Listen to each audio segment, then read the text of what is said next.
Hi! So as you know, if you watched my last video, I suck at talking to people and I can make any situation awkward just by speaking. It's a gift really. But my talents don't stop there. Oh no.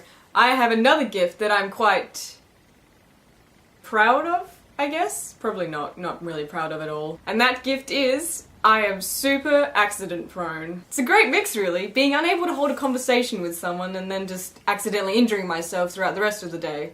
It really completes this little awkward package I've got going on here. I think the main reason for this is because I don't pay attention. Like usually I'm just off in my own little world and then suddenly I'll run into a wall and almost break my face. Or maybe it's in my genes. I don't really know, but it's been happening for years. My childhood was full of bumps and bruises and embarrassing moments that I've tried to block out of my memory over the years, but alas, they still haunt me. When I was around 6 or 7, we were at school and we were doing a little woodwork activity, and for some reason I had a hammer and real nails, which is, you know, just a bad mix, and I managed to hammer my thumb and get a nice big blood blister. In my defense, they should not have given a 6 or 7-year-old a hammer. But yeah, I had that blood blister for a while and I'm pretty sure I thought my thumb was gonna have to get chopped off. I'm a little overdramatic sometimes. I also once tripped over a skipping rope, and because I was holding the skipping rope, I didn't have time to put my hands out in front of me, so I just landed flat on my forehead and got the biggest lump on my head you have ever seen. So I had to go to the nurse's office and I had to sit in there, and my teacher sat in there as I cried and waited for my mum. And then when I got home, I didn't want to look at myself in the mirror because I thought my brain was coming out of my head. That was not my finest hour. But it didn't stop there. No. Over the years I've collected many stories about how I've injured myself in some ridiculous way.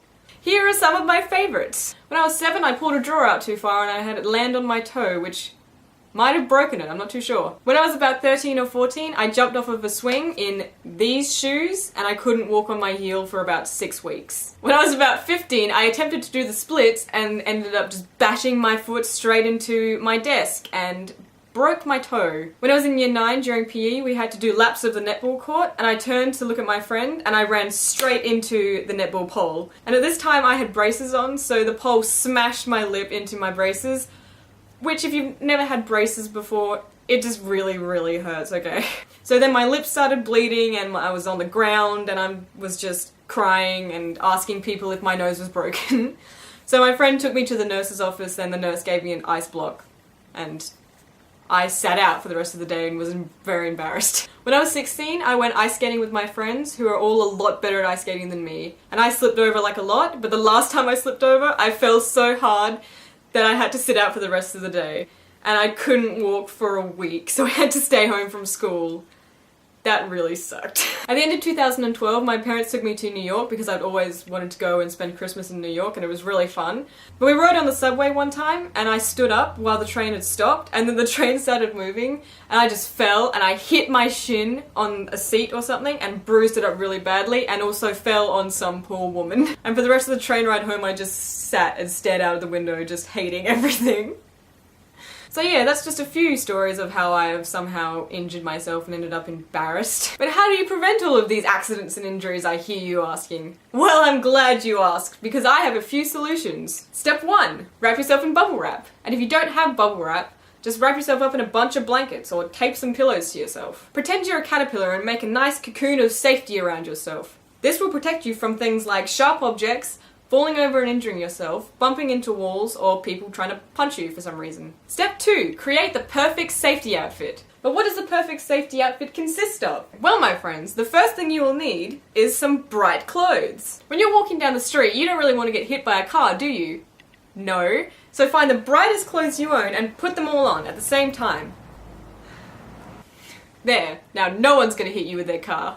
The next thing you will need is some sturdy shoes. Something that will protect your feet against the horrors of stubbing your toes on anything. And finally, if you want to go that extra mile, a bike helmet, knee pads, and elbow pads. Then you'll finally be ready to face the real world without fear of things falling on your head or grazing your limbs. And finally, if the last 2 steps didn't work, just live in a bubble for the rest of your life. Cut off all contact with the outside world and just live in a bubble. Nothing can hurt you in the bubble. Except yourself. So if you're accident prone like me, just follow those steps and your life will become 100 times safer and 100 times less embarrassing, and probably 100 times more boring. So, are any of you guys accident prone? Post down in the comments your most embarrassing accident and I will try not to laugh at your misfortunes. And I will see you next Thursday. Bye!